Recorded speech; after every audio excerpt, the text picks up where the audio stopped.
What if I told you, banks don't actually need your money anymore? Not your savings, not your checking account, not even your paycheck. Yet they still desperately want you to believe they do. Because the moment you realize the truth, the entire financial system starts to look very different. Stay with me because by the end of this video, you'll never look at a bank the same way again. The lie we grew up with.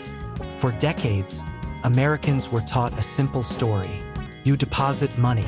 Banks lend that money. They pay you interest. Everyone wins. Sounds fair, right?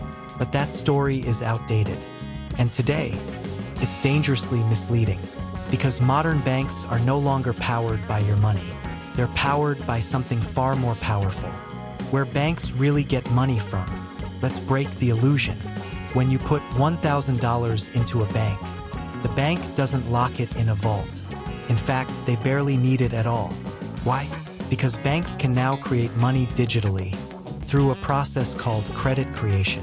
When a bank gives out a loan, it doesn't take money from someone else's savings. It creates new money out of thin air and adds numbers to a screen.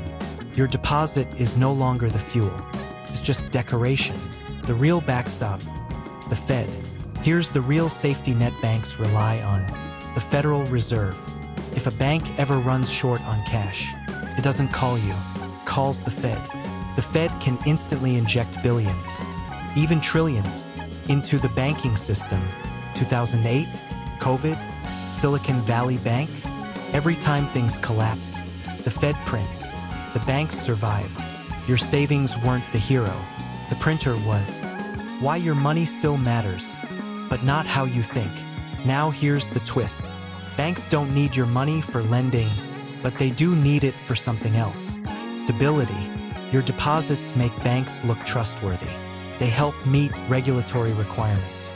They calm investors. They prevent panic.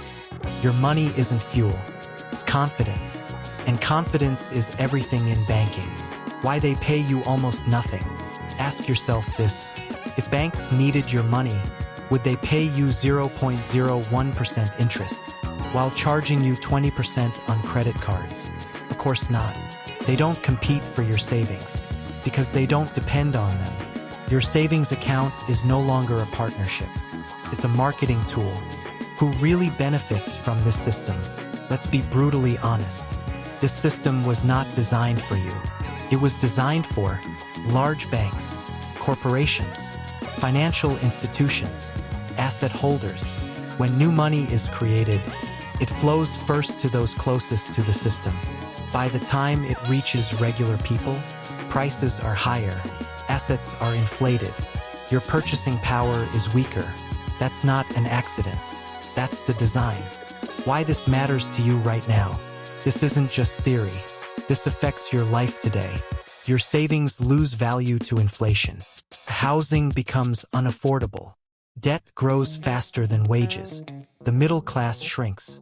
And yet you're told, save more. Be responsible. Trust the system. But the system doesn't play by the same rules. The most dangerous myth isn't that banks need your money. It's that you need them more than they need you. That belief keeps people afraid, dependent, silent, and that's exactly how systems stay in power. So what should you actually do? This video isn't saying, don't use banks. It's saying, don't misunderstand them.